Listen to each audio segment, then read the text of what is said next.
আন্দোলন করি নাই, এই বাংলাদেশের সম্মান করি নাই।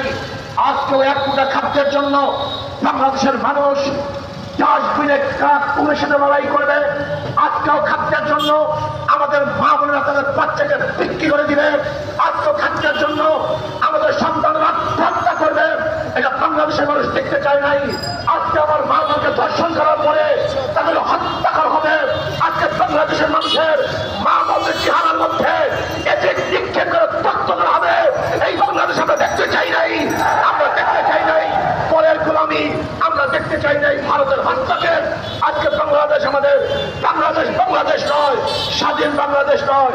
গোটা বাংলাদেশকে ভারত কন্ট্রোল করে, এই ভারতের আগ্রাসী গোষ্ঠী আজকে বাংলাদেশকে কন্ট্রোল করার জন্য, গোলামি করার জন্য তারা চেষ্টা করতেছে। আমরা গোলামির দিন থেকে ছিন্ন করে স্বাধীন হতে চাই, মুক্ত হতে চাই, মানুষের অধিকারকে বাড়িয়ে দিতে চাই। চাই না আজকে আমার মা বোন মিসকিনরা, এতিমরা, বিধবারা না খেয়ে থাকবে, এই বাংলাদেশ আমরা দেখতে চাই না। আজকে আলেমদের সাথে বৈষম্য করা হচ্ছে, সবচেয়ে বেশি বৈষম্য শিকার হচ্ছে আলেমরা। আজকে শিক্ষিত আলেম যারা মেধাবী শিক্ষিত, অনার্স পাস করার জন্য সেই পরিমাণ পড়াশোনা করে একজন ছাত্রের তাবাস করার জন্য তাকে 1000 গুণ বেশি পড়াশোনা করে, অথচ আজকে আমাদের মাদ্রাসার ছেলেরা কেন তারা বিশেষ পরীক্ষায় অংশগ্রহণ করতে পারবে না? তারা কেন বিশেষ পরীক্ষা দিতে পারবে না? আজকে মাদ্রাসার ছেলেরা কেন চাকরিজীবী হবেন না? তারা বাংলাদেশের কোনো জায়গায় কেন যেতে পারবে না? এটা বৈষম্য। এর চেয়ে বড় বৈষম্য কিছু হতে পারে না। আজকে কওমি মাদ্রাসার সাথে বৈষম্য করা হচ্ছে। কওমি মাদ্রাসার ছেলেদেরকে আজকে অনেক জায়গায় এটা বৈষম্য। এই বৈষম্য বাংলাদেশের মানুষ দেখতে চায় না। আজকে অর্থনীতির অবস্থাটা কি? ধনী শুধু ধনী হবে আর গরিব শুধু গরিব হবে, এই বৈষম্য দেখতে চাই না। আজকে বাংলাদেশের অর্থনীতির অবস্থা কি জানেন আপনি? আপনি যাবেন ব্যাংকে 5 লক্ষ টাকা টানার জন্য, ব্যাংক বলবে আপনার কি মর্গেজ দেওয়ার টাকা আছে?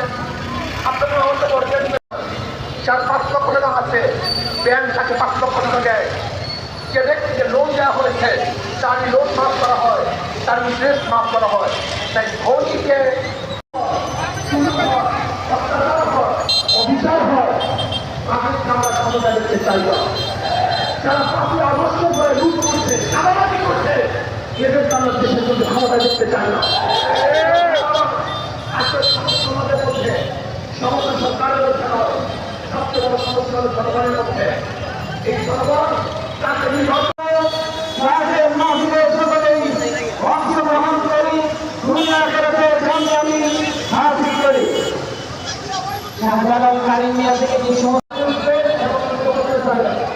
আর বাকিদের আমাদের পরে প্রতি শুরুমাতে মাটির নামে আসতে হবে এবং ছাত্ররা মাটির আসতে হবে।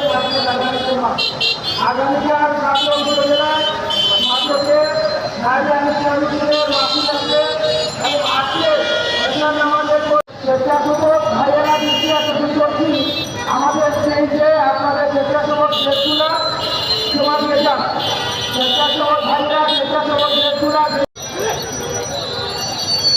জোয়ারিবাজার উপজেলা শাখার দায়িত্বশীলদের দৃষ্টি আকর্ষণ করছি। আমরা সকলেই ভারতীয় মসজিদে জমায়েত হবেন। আমরা সকলকে এখানে যাওয়ার জন্য জড়িতভাবে